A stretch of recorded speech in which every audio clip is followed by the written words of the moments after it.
West Bank में Israeli force ने Aida refugee camp पर बड़े पैमाने पर जहरीली गैस की बौछार की, लोगों की हालत गंभीर। इजरायली हवाई हमले से दहल उठी गाजा पट्टी, बड़े पैमाने पर गाजा पट्टी में बिजली और दूरसंचार ठप, शहर में अंधेरा छाया। गाजा में रिहायशी इलाकों में हमले के बाद लगी भीषण आग को बुझाने में जुटे राहत कर्मी, मलबे में दबे पीड़ितों की तलाश की जा रही। पूर्वी यरूशलेम के शुआफात शिविर के पास इजरायली सेना का एक्शन, आईडीएफ के लगातार हमले जारी। इजरायली सेना का यरूशलेम में सर्च ऑपरेशन तेज, हमास लड़ाकों की तलाश में छापेमारी जारी, कई लड़ाकों को गिरफ्तार किया। इजराइल के तेल अवीव में रॉकेट हमला, विवाह समारोह को निशाना बनाया गया, आयरन डोम ने रॉकेट हमले को नाकाम किया। इजराइल के तेल अवीव पर रॉकेट हमला, तेल अवीव के आसमान में दिखे सैकड़ों रॉकेट, आयरन डोम ने कई रॉकेट्स को नष्ट किया। इजराइल के किरियात शिमोना में रॉकेट हमला, 4 जगहों पर गिरे रॉकेट, आसमान में छाया धुएं का गुबार। वेस्ट बैंक के उत्तरी पूर्व के ट्यूबस में छिड़ा घमासान, इजरायली सेना ने हमास ठिकानों को बनाया निशाना। वेस्ट बैंक के ट्यूबस शहर में सामने आई तस्वीरें, जगह जगह आगजनी, वाहनों को भी किया जा रहा है टारगेट, भारी नुकसान की खबर। रामल्ला में छोड़े गए फिलिस्तीनी कैदी को इजरायली सेना ने फिर किया गिरफ्तार, घर में घुसकर तोड़फोड़ भी की। अल-शिफा अस्पताल के निदेशक का दावा, ईंधन खत्म होने से हम बड़ी आपदा की ओर बढ़ रहे हैं। वेस्ट बैंक में जारी विध्वंसक युद्ध, दोनों ओर से हो रही है भीषण बमबारी, दोनों पक्षों को नुकसान की खबर। आईडीएफ का दावा, गाजा सिटी को 2 हिस्सों में बांटा, अगले 48 घंटों में भीतर कर घुसेंगे और एंट्री। इजरायली सेना और हमास लड़ाकों में हिंसक संघर्ष, घायलों को तुर्किश अस्पताल पहुंचाया। दक्षिणी लेबनान में इजराइल का हमला, आम नागरिक की गाड़ियों पर गिरे गोले। वेस्ट बैंक में हमास और आईडीएफ के बीच भारी गोलीबारी, काफी देर तक सुनाई देती रही आवाजें। दक्षिणी लेबनान में इजरायली ड्रोन हमले का हिजबुल्लाह ने दिया बदला, इजराइल पर दागी शक्तिशाली मिसाइलें। लेबनान बॉर्डर पर तनाव बढ़ा, दोनों तरफ से हमलों में आम नागरिकों की भी मौत। इजराइल के एक आयरन डोम इंटरसेप्टर में आई खराबी, यू टर्न लेकर तेल अवीव में वापस गिरता दिखा आयरन डोम। इजराइल ने अमेरिका से मांगे 24,000 असॉल्ट राइफल, विदेश विभाग से मंजूरी का इंतजार, 1,000 कस्बों में होगी हथियारों की सप्लाई। इराक मिलिशिया का अमेरिकी बेस पर फिर से हमला, एरबिल एयरपोर्ट पर दागा ड्रोन, हमले के वक्त बगदाद में थे अमेरिकी विदेश मंत्री एंटनी ब्लिंकन।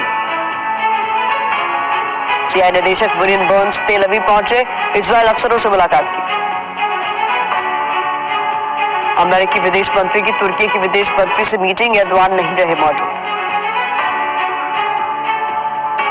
तुर्की के राष्ट्रपति एर्दोआन बोले, गाजा में अपने भाइयों को अकेला नहीं छोड़ेंगे, नेतन्याहू अब ऐसे व्यक्ति नहीं जिनसे बात हो। इजरायल की जासूसी संस्था मोसाद के 3 सदस्य ईरान में गिरफ्तार, ईरान पर हमले की साजिश रचने का आरोप, स्टेट टीवी ने जानकारी दी। ईरान ने अमेरिका को फिर से चेतावनी दी, ईरानी रक्षा मंत्री ने कहा, अगर अमेरिका ने गाजा में युद्ध विराम लागू नहीं किया तो लगेगा कड़ा झटका। पाकिस्तानी संगठन जमीयत उलेमा इस्लाम के चीफ फर्जुल रहमान ने हमास के प्रमुख इस्माइल हानिया से कतर में की मुलाकात, कई और नेता भी मौजूद रहे।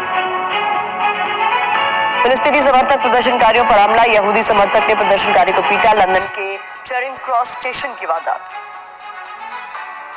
हमास पर इजरायली पीएम नेतन्याहू का ट्वीट, हमास हम सभी को मारना चाहता था। इजरायल हमास जंग पर मुस्लिम देशों की कूटनीति तेज, तुर्की के विदेश मंत्री ने मिस्र और जॉर्डन से की बात। गाजा में जॉर्डन ने पहुंचाई मदद, फील्ड अस्पताल के लिए भेजा सामान। अमेरिका में इजरायली राजदूत का बयान, आम नागरिकों को बचाने की कोशिश। आईडीएफ प्रवक्ता डैनियल हगारी का दावा, हमने अस्पताल के नीचे सुरंग का किया पर्दाफाश, लड़ाकों ने अस्पताल के भीतर से हमारे सैनिकों पर गोलीबारी की। गाजा पर डब्ल्यूएचओ ने जताई चिंता, गाजा में हालात बेहद खराब, कहा संचार सेवाएं तत्काल बहाल। गाजा में इंटरनेट मोबाइल सेवा बंद होने से यूएन वर्कर्स को हो रही है परेशानी, अस्पतालों से भी संपर्क टूटा। इजरायल की ग्राउंड फोर्स का गाजा में बड़ा हमला, हमास की हथियार फैक्ट्री तबाह। आईडीएफ सैनिकों पर बड़े हमले की तैयारी में हमास अल कस्साम ब्रिगेड की तैयारी का वीडियो सामने आया। गाजा के तटीय इलाके में पहुंचे आईडीएफ के सैनिक हमास लड़ाकों की तलाश में छापेमारी। इजराइल के यफ्ताह में एटीजीएम का हमले में एक नागरिक की मौत। गाजा में अब तक यूएन के 88 कर्मचारी मारे गए। किसी भी जंग में मारे गए यूएन के कर्मचारियों की यह सबसे ज्यादा तादाद। इजराइल ने गाजा पर की 24 घंटे में 450 ठिकानों पर हमले, बड़ा नुकसान। वेस्ट बैंक में इजरायली फोर्स ने आइडा रिफ्यूजी कैंप पर बड़े पैमाने पर जहरीली गैस की बौछार की, लोगों की हालत गंभीर। इजरायली हवाई हमले से दहल उठी गाजा पट्टी, बड़े पैमाने पर गाजा पट्टी में बिजली और दूरसंचार ठप, शहर में अंधेरा छाया। गाजा में रिहायशी इलाकों में हमले के बाद लगी भीषण आग को बुझाने में जुटे राहत कर्मी, मलबे में दबे पीड़ितों की तलाश की जा रही। पूर्वी यरूशलेम के शुआफात शिविर के पास इजरायली सेना का एक्शन, आईडीएफ के लगातार हमले जारी। इजरायली सेना का यरूशलेम में सर्च ऑपरेशन तेज, हमास लड़ाकों की तलाश में छापेमारी जारी, कई लड़ाकों को गिरफ्तार किया। इजराइल के तेल अवीव में रॉकेट हमला, विवाह समारोह को निशाना बनाया गया। आयरन डोम ने